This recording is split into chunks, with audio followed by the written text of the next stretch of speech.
29岁，我听从家里相亲，3个月步入婚姻。谁知，温和有礼的丈夫是个家暴男。我怀着孕被打流产。我哥气不过上门理论，在与渣男打架间一头撞在桌角，变成傻子。渣男一家却以10万就让我父母变得心甘情愿。一睁眼，我回到跟渣男相亲的当天。大家好，开始今天的分享之前，希望你能给人间烟火点个订阅。我将会分享更多优质的内容。我老家是农村的，家里条件一般。我哥不爱读书，高中就辍学出去打工，供我上学。我大学毕业，我妈天天念叨我用了家里多少钱。我努力工作，将所有钱都他。可是他还不满意，成日念叨我挣的钱不如供上学的那么多年。之后又盯着我，让我找个有钱的男朋友。从我毕业22岁开始年年催，催到我29岁，我实在顶不住了，应了他的要求去相亲。相亲男叫陈树，是个中学老师，看上去温文儒雅，长相不算帅，但是胜在气质干净。这些年实在被催得烦，约过几次会感觉人还不错，就确定了关系。他表面很会做人，我父母那里对他赞不绝口，就连我过年回家的哥见了也觉得不错，以至于我们3个月就火速结了婚。原先我在外省上班，但陈树和我妈天天劝。我结了婚后，便辞去了外省的工作，回了老家。婚后6个月，我怀了孕。谁知一向温文儒雅的陈树却露出了真面目。有天教师聚会，他醉醺醺的回来，我不过提了一嘴别喝那么多，他就发火冲我吼。吼完不算，风一样摔东西，甚至对我动了手。我被推倒，狠狠撞到了架子，上面的东西砸下来，砸中了我的肚子。到医院时，肚子里的孩子已经没了。陈树跪着向我道歉，我那婆婆也跑来骂他，让他对我加倍好，一直到我原谅为止。而我父母听到后，在旁边跟对鹌鹑似的，说不出一句怪罪的话。最后更是在婆婆的几句话和给了1万块钱当赔罪后，两人就打算接过此事。我妈还劝我说，陈树已经知道错了。见我油盐不进之后，就骂我，问我还想要什么，说陈树工作稳定，人也长得不错，最主要家里还有房和车，公婆也不同我们住一块。我听着我妈骂我不识好歹，只感觉心凉成一片。我死活不原谅，父母又骂又劝，公婆也轮番来骚扰，陈树更是死皮赖脸不走。事情拖着拖到我哥回来了，听说这件事，直接找到陈树家去。可当时陈树的表哥表弟也在他家，几人起了口角之争。失手之下，我哥一头撞到了桌角，不知道伤到哪处神经。醒来后，眼神清澈愚蠢，智商退步到了几岁。父母将此事怪在我头上，我妈天天指着我骂，恨不得我死。可是当陈家那边拿出10万，他们就没笑眼开，将此事认下了。伤心欲绝之下，我居然重生了。一睁眼，我回到与陈树相亲的当天，看着桌对面人模狗样的男人，我端起手中的果汁泼了过去，唰一下，陈树温柔的表情僵硬，脸沉下来。我当先发作，噌就站起来，震惊地冲着他：“你竟然让我辞去大城市年薪上万的工作，回来当家庭主妇，每月才给我500块钱。”原本小地方，陈树是出了名的脾气好，这小店里不乏有认出他的人。我泼那一下子，不远处就有人看过来，看着我的目光出现谴责，直到我话一说，宛如爆炸一般，大家伙一下子竖起了耳朵。我做出不可置信的表情：“你说自己有房有车，让我专心在家照顾你爸妈，别的不用干。”我这话刚落，就有管闲事的大妈开口：“小梁，在家能花什么钱？500块不少了。”就是，陈老师又是铁饭碗，还有退休金，照顾公婆不是女人要做的事吗？听到大家伙帮腔，陈树收回了自己凶狠的表情，一言不发，好像一个受气包。我现在因为前世的那些糟心事气正不顺，逮谁对谁，盯着大妈们就开炮。刘大妈，500块很多，不如让你家小云嫁过去。周姨，500块交个电费水费就去100多了。你家一天3顿的菜不要钱啊？400块吃1个月，抠抠搜搜400块，省吃俭用。那行了，我跟人结婚，花400块雇你去家里买菜煮饭，你去不去？几个大妈对视一眼，想了想，脸绿了。地方虽小，但普通的煮饭工可都是3000、3500了。我又继续掰扯，我在大城市上万的月薪，想吃什么就吃什么，想买新衣服就买新衣服。你们觉得哪个傻子会选择500块？几个大妈表情松动，颇有些赞同。是有点少。我女婿给我闺女都是全部工资，虽然才3000块。我闺女掌管家里的所有财产，人一旦设身处地想一想，就会觉得自己某些想法多么离谱。陈树何曾受过这样的数落？捏着拳站了起来。赖云，说够了吗？我当然没说够。我现在恨不得将他那张脸挠花。我闪身躲到大妈的身后，继续：陈树，你要是优秀，怎么会31了还没结婚？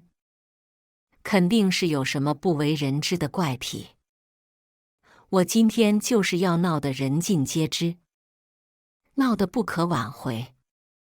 前世的婆婆还有我妈才不会继续撮合我们。但凡还有余地，我妈估计都能将我押过去给人道歉。再有5天，我哥就回来了。我想等他一起离开。我哥那人节省，他不愿意坐飞机，每次都坐最便宜的火车。从打工的地方到老家，路上就需要3天的火车，再到市里转车下来，5天时间才能到家。我躲避的动作，让大妈们正义感爆棚，开始转而劝说陈述。哎，陈老师，赖云一个小姑娘，你让着点。是啊，人家也没说错。大城市多好啊，你才给人家500块1个月是少了点。就在这当口，突然有道声音插进来：陈老师。来人正是陈述的同事，也是个有妇之夫徐万柔。前世我和陈述结婚后，才发现这渣男天天跟人聊天分享日常，下班了开车还会捎带人家回去。我跟他说过几次，结果他觉得我小题大做。固然2人没有做什么突破道德底线的事，但没有边界感的有夫之妇和有妇之夫，就该锁死。徐万柔看着陈述惊讶地走进来：陈老师，这是怎么了？陈述看着他的表情一下子有些慌乱。我知道，这人大约心底有那么点意思，不多，但也足够让他觉得此时难堪。我则疑惑地看着徐万柔问出声：你们？约是我眼神有些暧昧。旁边的大妈连忙解释：这是徐老师，人家结了婚的。我不好意思地道歉：不好意思啊，徐老师。昨天看见你坐在陈老师的副驾驶，还有说有笑的，我以为你们有什么关系呢。陈述的脸色变得很难看。我像不知道一般继续，我还以为陈老师心有所属，只是架不住家里让相亲，所以才说出前面那种苛刻的条件来让我知难而退呢。我脸上笑呵呵，态度摆得很正。旁边几个大妈对视一眼，八卦的眼神在2人身上来回转圈。徐万柔脸色青红交加。陈述慌了：你胡说什么？我跟徐老师就是顺路，送他回去。他这不说还好，一说几个大妈的表情更不对味。谁不知道陈家跟徐万柔的家在2个方向？徐万柔的老公在市里，他这边调任还需要再熬一熬。2人常年分居。哦，顺路啊，难怪。我从回来连续3天都看见呢。我有事不嫌大补充。巧了不是，我家就在去学校的路边，小地方一天到晚都开着大门。别说，这话根本不存在撒谎的嫌疑。这下几个大妈有些坐不住了。那个周姨鄙夷地看了徐万柔一眼：徐老师啊，这张帅不在家，你不是自己有车吗？还要陈老师送？是啊，这结了婚的女人啊，还是得跟人保持距离。一句一句的，就差将徐万柔不检点地说出来了。陈述脸色更不好看了，他上前几步将徐万柔挡住，为难徐老师做什么？都是同一个办公室，送他一下怎么了？因为这动静，这小小的店里人都围了过来。陈树深知自己吵不过这些人，带着徐万柔就离开了。我这个相亲对象反而被留在了后面。这下大妈们看我的表情格外同情。刚才还劝我500块不少了的大妈，慈爱拉着我的手：“小赖，你月薪上万，确实不应该回来。”这陈老师，我乖巧的点头，给大妈们点了几样小食，任由几个大妈给我打抱不平。我知道他们是这一片的八卦头子，专爱别人家里的长短。果然，不到1天，这件事就跟滚雪球一般，在我们这个县城越滚越大起来。陈树和徐万柔一下子出名了。越小的地方，人言越可畏。大家伙讲的有鼻子有眼，不少人也看见了陈树时常送徐万柔回家，真真假假，变成了现实。而我被大妈们关爱的一路唠嗑送回了家。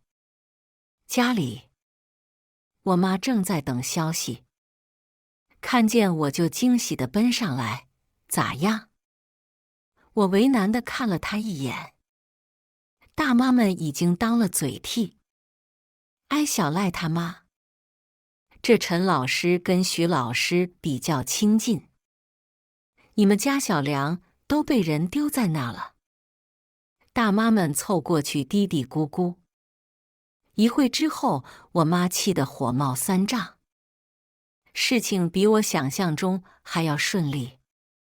如果是我自己回来，我妈铁定要在我身上找原因。但我是跟着人一起回来，在我妈眼里，面子当先占了大头。她一怒之下，就要去陈家找麻烦。我没有阻拦。上辈子我丢了孩子，她都没有为我出头。这次吹了相亲，她去闹我，为什么要阻止？我妈去闹的时候，我没有跟去，倒是那几个大妈又兴致勃勃跟去了。当晚上我爸干活回来，我妈已经像一只胜利的公鸡，手里提着几件包装精美的补品回来了。不用想，我都知道，她肯定撒泼去了。我妈这个人，上一世之所以那么鹌鹑，是因为在她眼里，女人怀孕生子、照顾公婆天经地义，而我留了孩子，理所当然是我这个当妈的没有保护好。再者，因为陈家的彩礼让她很满意，有钱她万事行。可这一世，我还没有嫁过去，好处她一分没有得到。晚饭时，我妈骂骂咧咧冲着我爸讲这件事。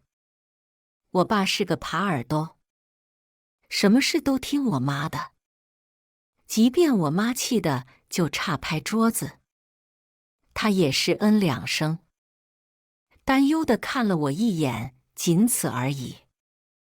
在看清他们之后，我心里没什么负担，人反倒轻松起来。生恩难还，养恩难断。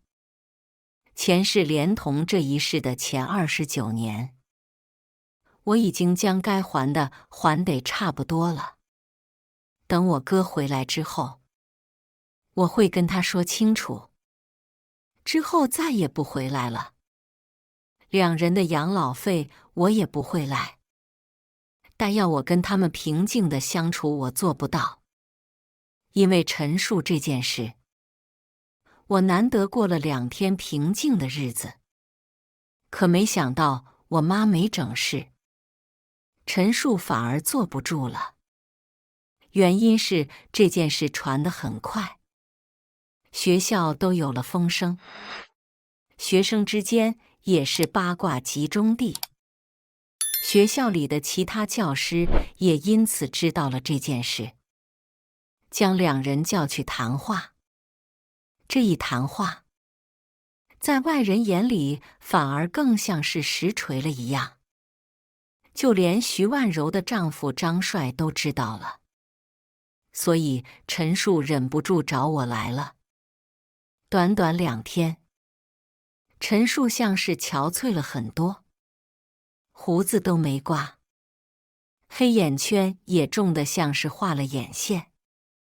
赖云，你能不能出面跟大家伙说一下，这件事就是个误会？我跟徐老师真的没什么，现在大家都误会我们有什么？徐老师都不敢出门，他这低声下气的样子，让我想到了上辈子我的结局。如果这件事发生在我们婚后，他估计还是会这样求我去帮着澄清。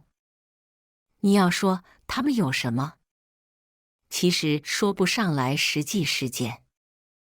他们一天到晚聊天，也不暧昧，也不单独出去，仅仅就是上下班接送而已。但我有次起夜看到他手机亮了一下，那位徐老师半夜3点还给他发消息，说自己想吃麻辣的东西，而他们的聊天结尾时间是在凌晨2点。我当时膈应的忍不住跟他大吵一架，他反而说我疑神疑鬼，眼前这张脸跟上辈子那张重合。我手痒的忍不住抬手扫了他一巴掌，清脆的一声将他吓一跳。他怒视着我，赖云，你做什么？我收回手，甩了甩，不好意思，实在没忍住陈老师。他看了眼四周，有路人经过，握紧的拳头顿时缩了回去。陈老师，我问你，徐老师是你什么人？你的爱人还是你的心上人？陈述恨不得堵住我嘴，你胡说什么？我疑惑地盯着他，那既不是你的爱人，也不是你的心上人，你跟他就普普通通的同事，为什么怕人说？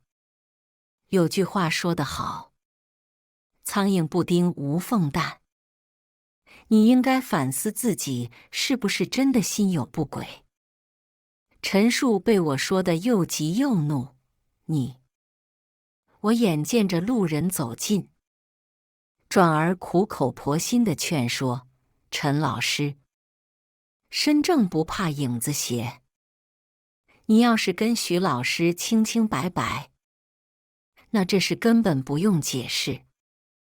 大家伙也不是不讲理的人，你让我帮你们澄清，我一不是当事人，二我又不是徐老师的老公。这件事人家老公才应该最生气。陈述被我气得抬起手，丝毫没注意到路人吃到瓜的表情。我继续添把火，陈老师，虽然我知道你们没有什么，但人家结婚了还是要避嫌些。你别有事没事找人聊天，一天到晚微信消息不停。这学校这么多同事，也别只在人家徐老师，这不就没人误会了吗？陈树刚想说什么，就看见路人差不多要递过来的耳朵。他气急败坏，也做不出跟我路上吵架的行为，只得愤愤离去。当晚，我妈回来，兴奋地和我更新陈述的八卦。两人之间已经升级到了天天微信视频聊天，谈起了恋爱的绯闻。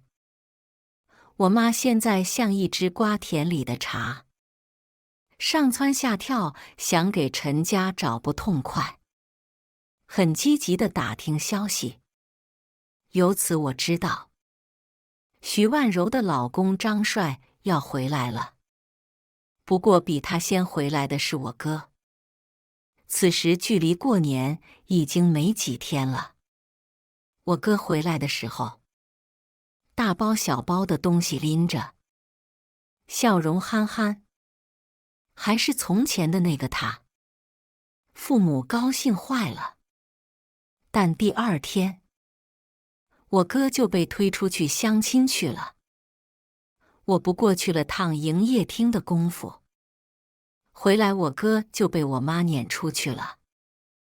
我妈还兴致勃勃地告诉我，是陈家那边的亲戚。你这边不成。为了弥补，就介绍了个娘家侄女过来。是了，前世也有这一出，不过是在我结婚后1年才介绍的。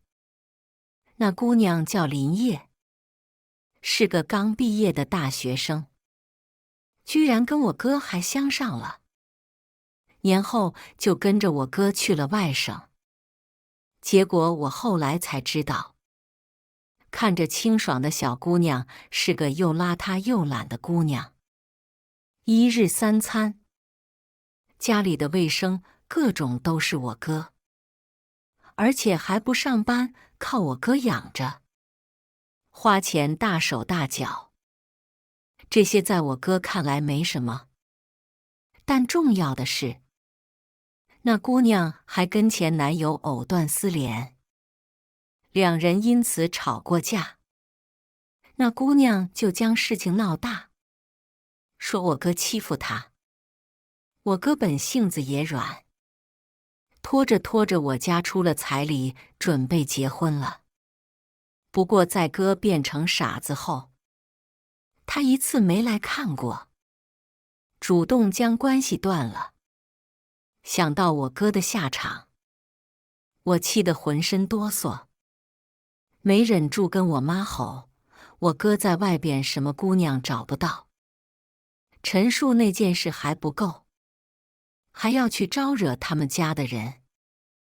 我妈莫名其妙，人家是大学生，又年轻，你跟陈述没缘分，万一你哥跟人家有缘分呢？我打断他的话，人家要30万的彩礼，你有吗？我工作赚的钱，一部分寄回了家，一部分给了我哥。家里也从小时候的土屋成了现在的钢筋水泥小洋房。夫妻俩估计攒了有这个数，但30万对我妈来说不亚于割肉。这么多，我郑重地提醒她，陈家的人一个都不要沾。我这边得罪人家的儿子，你还要跟人扯上关系，这有什么？我妈丝毫没觉得有什么。我按耐住性子，从她在意的地方开始说，人家姑娘大学毕业，看上我哥一个工厂打工的。你觉得因为什么？你见哪家的大学毕业了，不在外面闯，要回来着急忙慌相亲嫁出去的？我妈不知道想到什么，脸色瞬间变了。可我去的时候时机不巧，两人刚散场，我哥笑得一脸憨厚，高兴地跟我说：“妹妹。”林叶说：“我们可以相处看看。我眼前一黑，连忙追问到哪一步了。我哥有些奇怪，刚加上微信，他给我发消息说觉得我不错，可以试着相处看看，别的没了。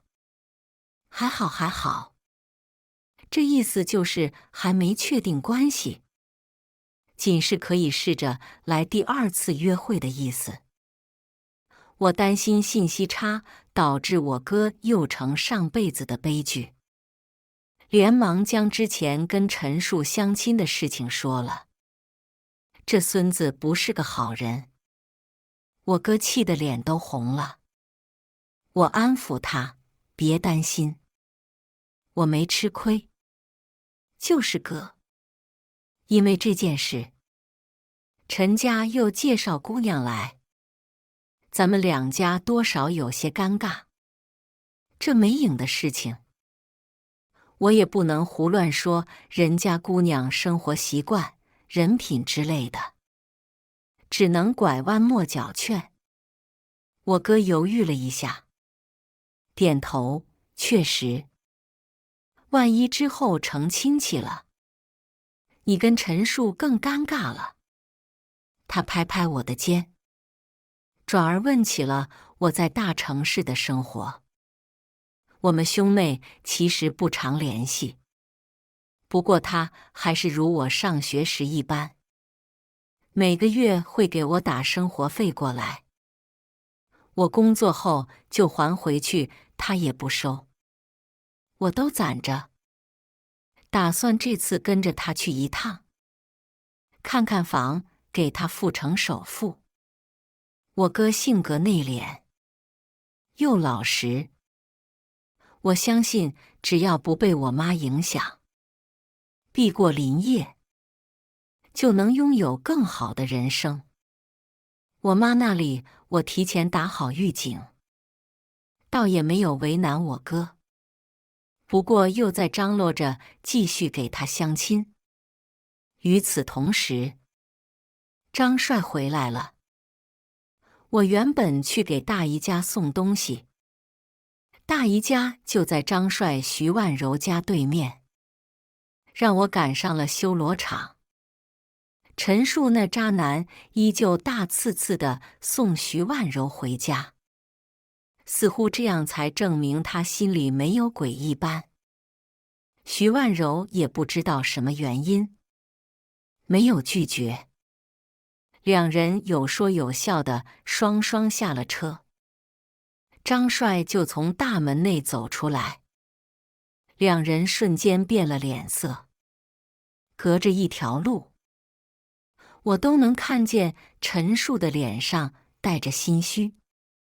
3人尴尬地打了招呼，徐万柔连忙凑到张帅面前，我正准备溜走，那边陈树就发现了我。不知是不是秉持一个人尴尬不如一起尴尬的缘故，他惊喜地叫住了我。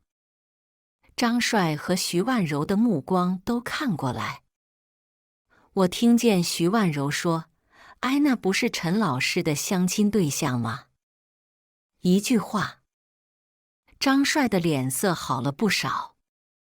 我露出假笑地走近，那边徐万柔已经热切招呼去家里吃饭了。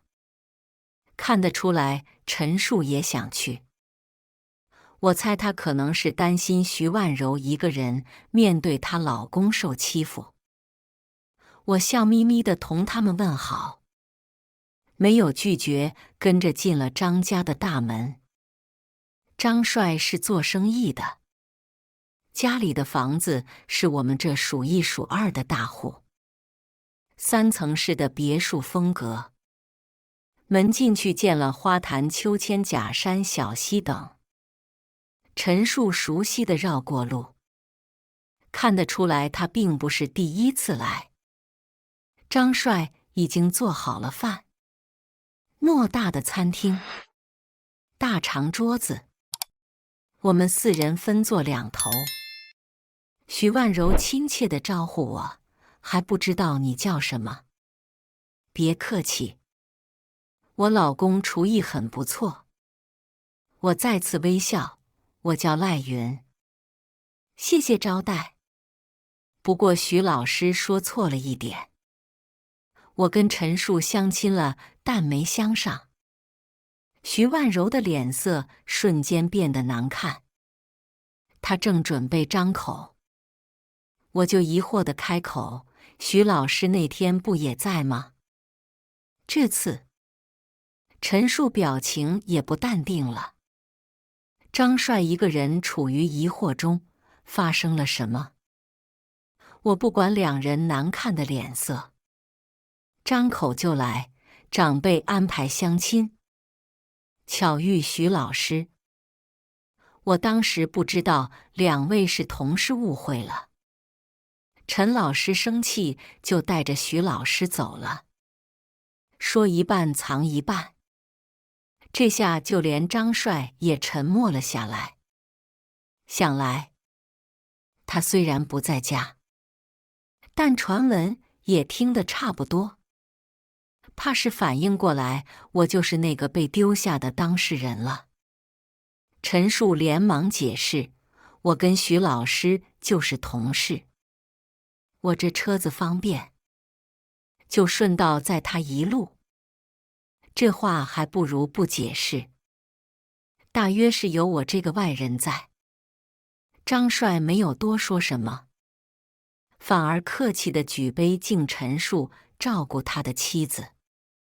一顿饭，三人心思各异，只有我纯纯吃瓜路人。我看出来徐万柔似乎有些害怕张帅，神情小心翼翼的。一顿饭唯有我吃得自在。张帅开了瓶酒招待陈树，两人喝了酒。酒过三巡，陈树话便多起来。我知道这人的本性要暴露了，不枉我拐弯抹角劝酒。不知如何，两人就聊起了徐万柔来。陈树像好哥们一般凑过去拍着张帅的肩膀，让他好好对待徐老师，说徐老师是个好女人，性子又软，长得又漂亮云云。张帅最后很安静，一言不发地看着陈树听他说。徐万柔则脸色微红，有些不好意思。我看得叹为观止。这些话在人家丈夫面前说不尴尬吗？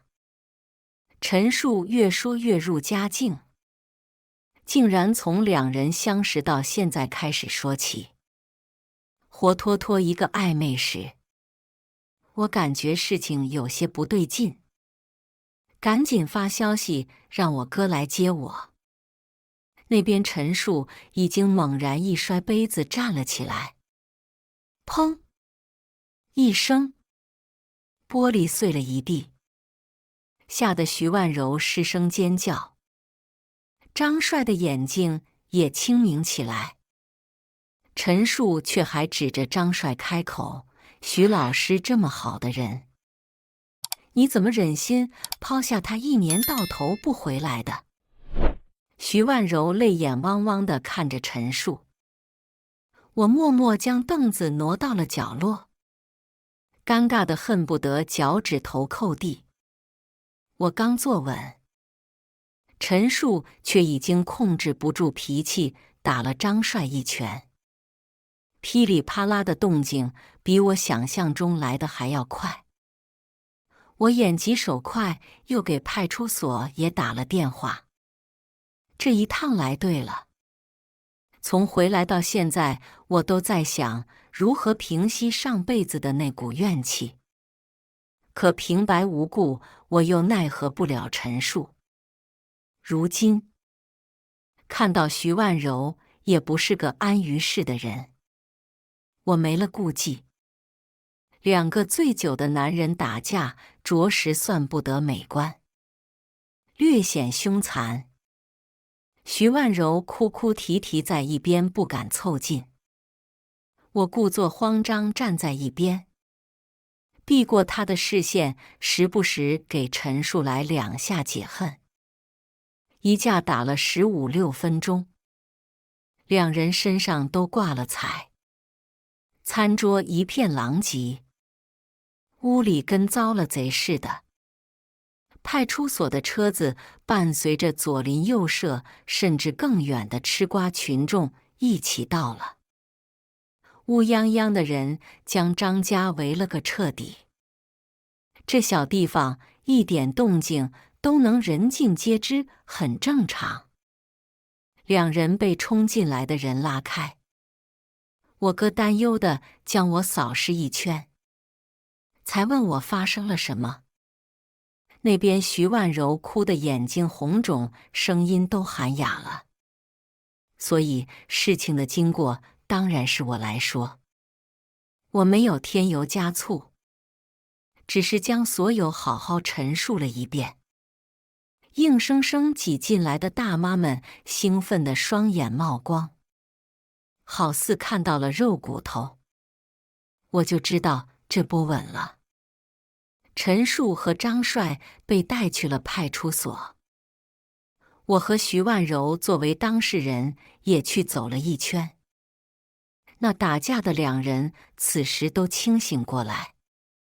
张帅脸色铁青地盯着陈树和徐万柔，陈树脸色更不好，他往日经营的形象已经土崩瓦解。作为当先出手的一方，还需要向张帅赔礼道歉，赔偿损失。甚至如果张帅不愿意和解，后果会更严重。他抱着头颓靡地坐在凳子上，悔恨地直道歉，那模样跟上辈子家暴我之后一模一样。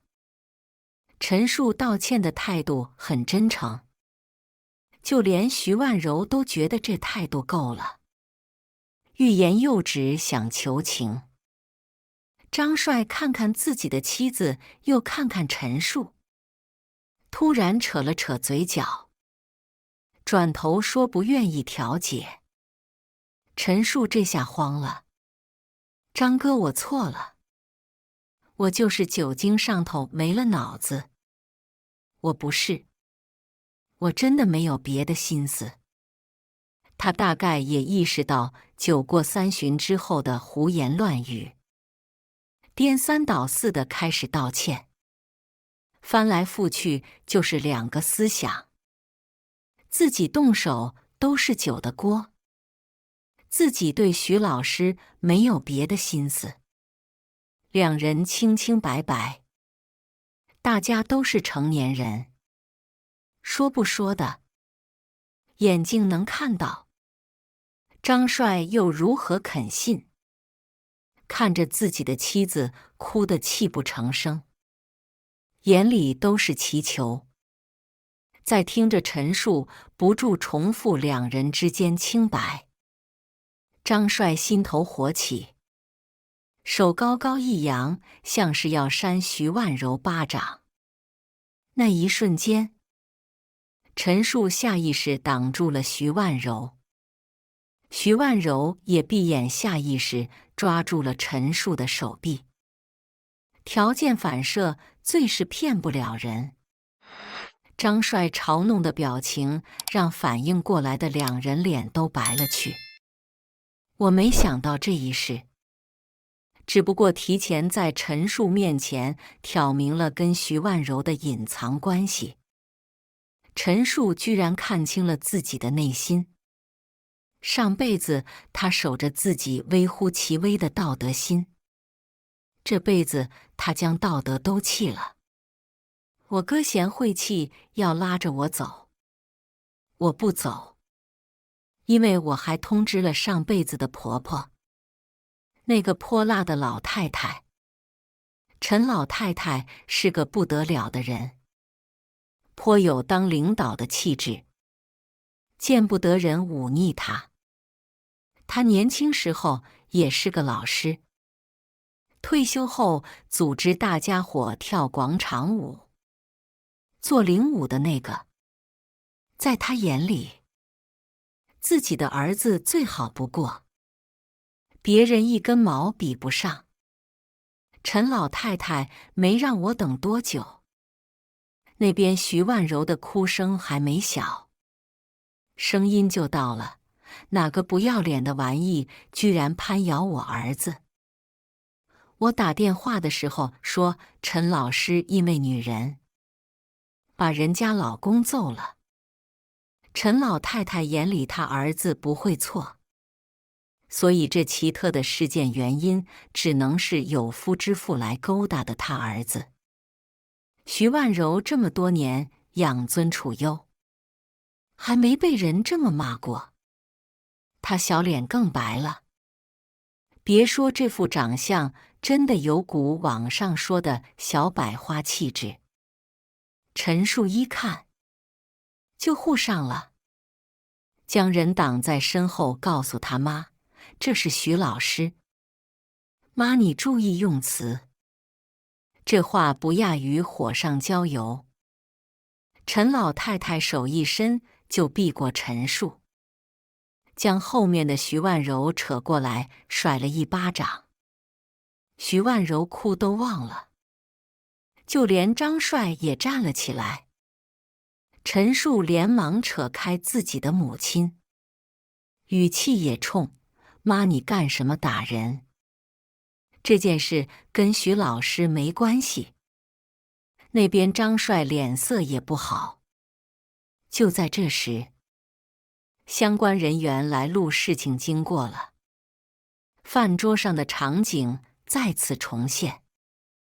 陈老太太这下疯了，自己清清白白没结婚的儿子，现在鬼迷心窍，跟一个结了婚的扯上关系。老太太几乎是使出了九牛二虎之力，一把拉开陈树，就冲着徐万柔去。陈树顾及关系，根本拦不住，场面乱成一团，可以称得上鸡飞狗跳不为过。张帅靠着个子帮徐万柔挡了不少，陈树的脸都被自己妈误伤，挠了不少道道。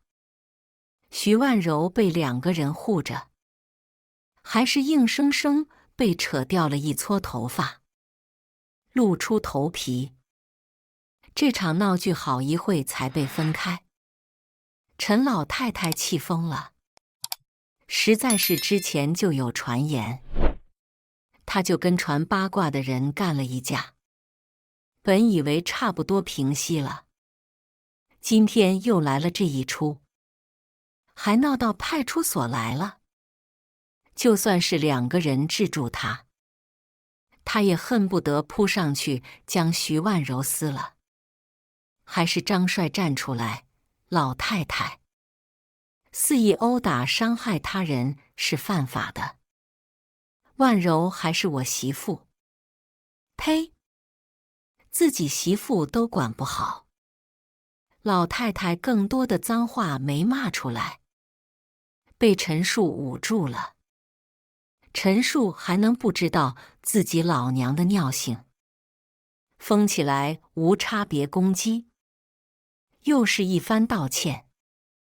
这次张帅更不松口了，两家人吵吵嚷嚷。我哥拖着我出了门，不能看热闹了。我有些可惜，不过我想起了另外一件事，拉住他：“哥，你想读大专吗？我哥高中才念了1年就辍学了，也没有毕业证。但是现在政策好了，完全可以报自考大专弄个证书。”我哥有些诧异，我这个年纪，我哥对自己没什么自信，而且他人太过于听话，没什么主见。多个证也许改变不了他太多，但可以增长见识多条路。我详细跟他说了这件事的可能性。说完后，他的眼里一点一点亮了起来。我不由得也很高兴。到家不远处，我叮嘱他，这件事不要告诉爸妈。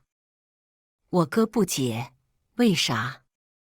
我没有过多解释，看着他的眼睛鼓励，哥，我希望你有自己的人生，在喜欢的地方扎根下来，不被任何人束缚。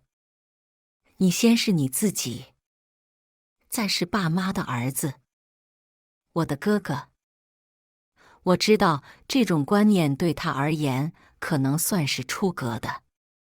从小他最听我妈的话，我妈让往东绝不往西。要不是挣钱多，我妈舍不得他回来，估计一个电话去，他铁定辞职回来。现在我这边相亲泡汤，我妈估计就要盯上他的婚事了。早些年也不是不催，但我哥乖乖去相了几回亲，人家女孩没看上。我妈那人甚至还要了人家女孩的微信跟人联系，然后被人骂了一顿，大概是生气了。我妈不准我哥在外面找女朋友，加上我哥工资挺高，回来有些亏，这事就成了无解，拖到了现在。我哥愣愣地看了我一会，突然伸手像小时候那样拍了拍我的头顶，云云长大了。那双眼里清明一片。我恍惚间明白，我哥其实什么都懂，他甚至比我通透，只是他这个人重感情。他看着我的目光一如既往的包容。云云，你想做什么就去做，哥当你的靠山，爸妈也由我照顾，你什么都不用担心。不知道为什么，我感觉他似乎察觉出我不想回来了。是了，从小到大，我的心思都瞒不过他。我哥他非常聪明，而且懂我。这晚的谈话，我们都默契的没有再提起。第二天，陈述那边有了新动态，因为张帅的坚持，他被关起来了。虽然只是几天，但也足够陈家的里子面子丢个尽。而张帅跟徐万柔也要离婚了，人民群众的八卦力量可观。